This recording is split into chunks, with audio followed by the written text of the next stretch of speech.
Muy buenas noches y muchas gracias a los dos, Seferino Reato, Claudio Abruj, cada uno en su rol de periodista que ha hecho este libro. Seferino Reato ha hecho este libro Disposición Final. Esta es la edición definitiva, La dictadura por dentro y la confesión de Videla sobre los desaparecidos. La foto es conmovedora, ¿eh? Esa cara de una persona que parece un anciano y sin embargo fue el jefe del terrorismo de Estado en la Argentina y un textual. Pongamos que eran 7.000 u 8.000 las personas que debían morir. No podíamos fusilarlas, tampoco podíamos llevarlas ante la justicia. Bueno, se están cumpliendo 40 años de aquel golpe terrible para la Argentina y para tantos argentinos. De todo lo que conversaste o pudiste hablar con Videla que has puesto en este libro Disposición Final, ¿qué es lo que te parece tiene más valor esclarecedor a la luz de lo que ha ocurrido? Lo que has leído y la explicación de por qué recurrieron a la figura del desaparecido, precisamente para que la gente no se enterara y no pudiera protestar.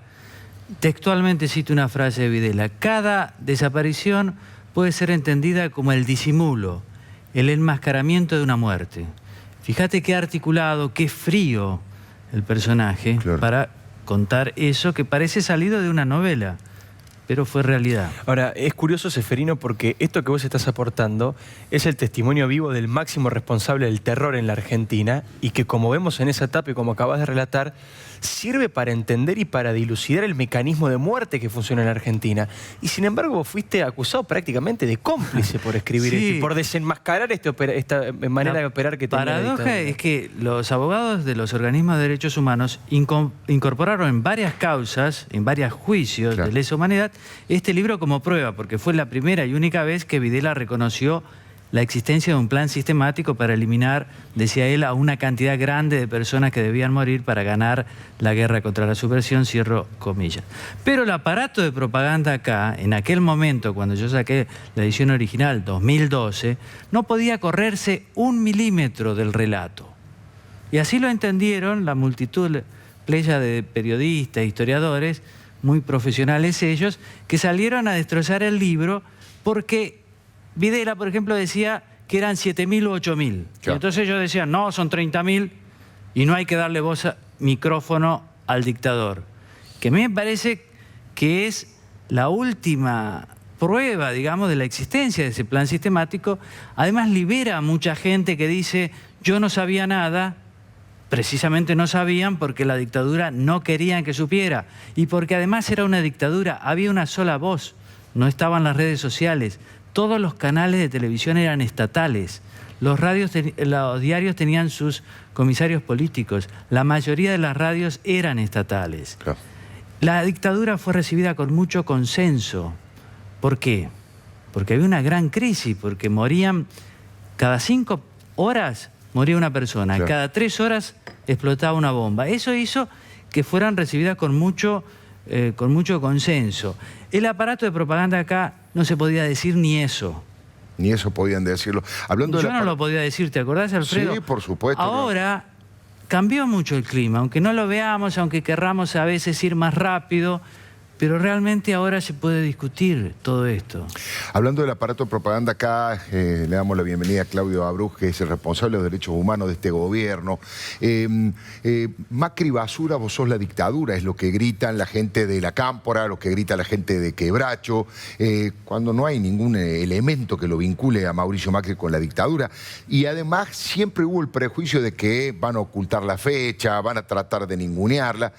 Y tengo toda la impresión, Claudio, pero quiero que me lo diga usted, que es todo lo contrario, porque están recordando lo que pasó y con tanta contundencia que hasta le han pedido al presidente de los Estados Unidos que desclasifique los archivos secretos, ¿no es cierto? Sí, sin lugar a dudas. Fue un diálogo de sordos durante muchos años, con una sola voz y con oídos cerrados. Y yo siempre digo, el presidente Macri fue de los políticos y es de los políticos todavía en el tema de derechos humanos más prejuzgados, prejuiciados y estigmatizados. Yo tengo la suerte de estar en el espacio que él lidera del año 2002.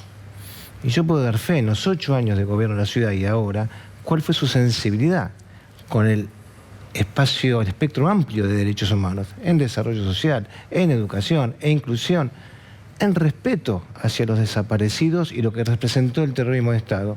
Sin ir más lejos, el Parque de la Memoria, donde va a ser el homenaje que va a hacer el presidente Obama junto con él, durante 8 años de la gestión Macri, Sí. fue cuidado, potenciado y prácticamente terminado. Y no hubo ningún corrimiento en absoluto.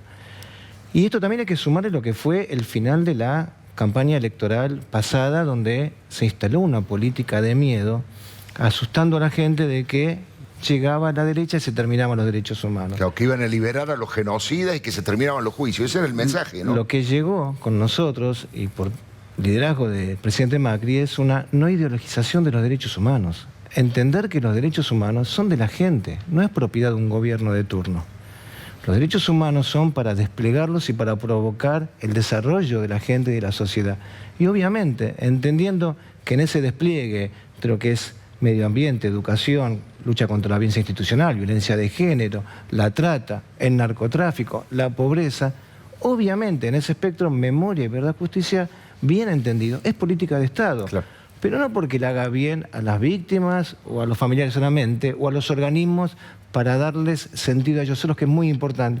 Le hace bien al conjunto de la sociedad, busca el bien común. Profundiza la democracia. Ahora, absolutamente. Claudio, recién justamente mi hijo te hacía referencia a esta frase de que Macri iba a parar los juicios y a liberar a los dictadores. Y fue justamente una de las que dijo eso Estela de Carlotto, con quien me tocó compartir para mí un momento histórico en la radio, porque vos, Claudio, conversaste al aire, conversaste en vivo por Radio Mitre con Estela de Carlotto, en un tono absolutamente cordial, con mucho respeto de ambos lados, cosa que a mí me gratifica y me sorprendió para bien en su momento. ¿Cómo está la relación hoy de Estela de Carlotto con Mauricio Macri, con María Eugenia Vidal, con la que se reunió hace poco? ¿Cuál va a ser la participación, la presencia o no de Estela de Carlotto en esta llegada del presidente de los Estados Unidos a la Argentina? Y le agrego Eve de Bonafini. Y también la relación con Eve de Bonafini. Son dos mundos totalmente diferentes. Por eso, me interesan los dos. Con Estela de Carlotto tenemos una relación de mucho respeto, nos conocemos hace muchísimos años, de antes que yo llegara a la función pública.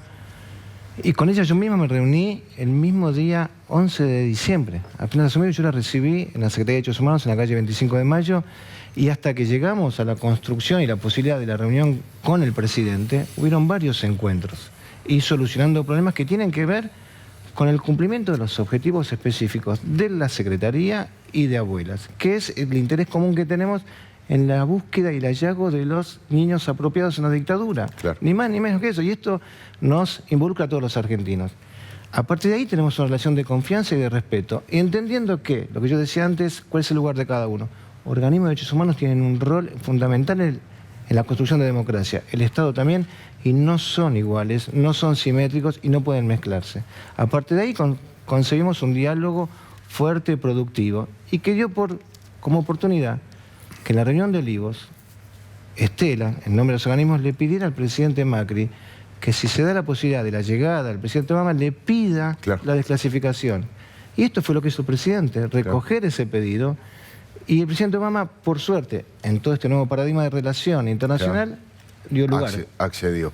Enseguida volvemos, queremos seguir conversando. 24 de marzo del 76, a 40 años del golpe del terrorismo de Estado en la Argentina, hablando con Ceferino Reato y Claudio Abruje, responsable de derechos humanos. Ya venimos. Vamos a aprovechar el tiempo para hacerle la última pregunta a Claudio Abruje, que había quedado sin contestar del todo la segunda parte, que era cómo es la relación del gobierno con Eve de Bonafini, que obviamente es la más intransigente, la que no tiene, digamos, ningún tipo de reparo prácticamente en insultar al presidente de la Nación, ¿no? No, la relación evidentemente es nula porque no hay un reconocimiento de ella hacia lo que representa el presidente Macri y este cambio y esta vida democrática en la sociedad. Y sus declaraciones la van neutralizando día a día. Y es una pena en definitiva para todos, lo que fue, si hoy estamos conmemorando 40 años y lo que representó el nombre Eve de Bonafini en sus comienzos hace 40 años atrás, y en la situación que hoy se encuentra, si se luchaba por la democracia, por la vida, por la verdad, por los valores, este es un momento que hay que apostar a eso y no seguir negándolos. Entonces me parece que ella tendrá que hacer su propio ejercicio, introspección, si hay posibilidad alguna, pero del gobierno no hay ninguna relación en este momento.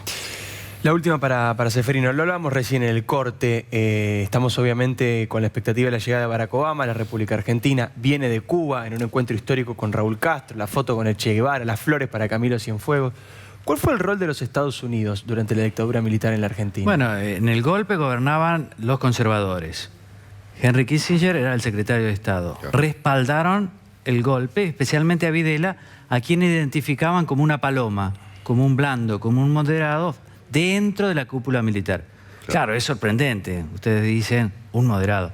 Pero también el Partido Comunista pensaba que Videla era un moderado. Acá en Argentina, el Partido Comunista acá en Argentina. El Partido Comunista apoyaba a Videla y decía, esto se va a solucionar con un gobierno cívico-militar. Sí. Claro, y hay donde que estén evitar ellos. el pinochetazo. Claro, porque que tenían... lo ubicaban a Pinochet como el más duro de los duros, ¿no? Claro, 3 años el más atrás. fascista, sí. Pero en el 76 ya la opinión pública norteamericana estaba girando hacia los demócratas.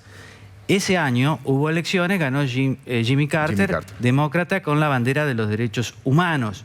Kissinger era muy amigo de la dictadura y lo quería a Videla y al régimen y les decía cosas como esta: lo que tengan que hacer, háganlo, pero háganlo rápido. En cambio, el embajador norteamericano, que era anticomunista, conservador, ese, en cambio, defendía los derechos humanos.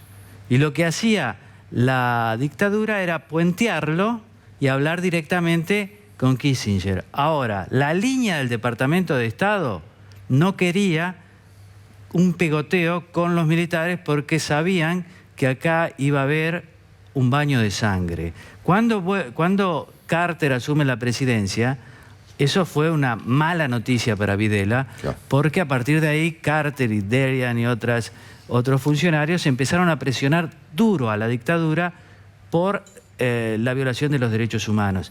Y Videla me cuenta que en el 77 Carter lo recibe en Washington y le dice, hay un escenario sucio. Entonces Videla comprende que ya de los Estados Unidos no podía esperar nada más que sanciones. Hubo sanciones militares, sanciones económicas durante el gobierno de Carter, enseguida ya en el 77. En cambio, la Unión Soviética apoyaba en los foros internacionales a la dictadura. Cuba apoyaba a la dictadura y apoyaba a Videla. Simplemente por la dependencia de la Unión Soviética y para evitar el embargo de granos que había en aquel momento. Por eso yo los creo países que Cuba comunistas. debería desclasificar sus También. archivos y Mauricio Macri, cuando visite ahora, lo debería pedir. Lo debería pedir y nosotros lo que deberíamos hacer es irnos a un corte y agradecerle muchísimo la presencia de ustedes. Seferino Reato, Claudia Abruz, muchas gracias por haber venido en un tema tan delicado, tan doloroso para la Argentina, cuando que se cumplen 40 años este 24 de marzo, el golpe de Estado más sangriento, el terrorismo de Estado en la Argentina.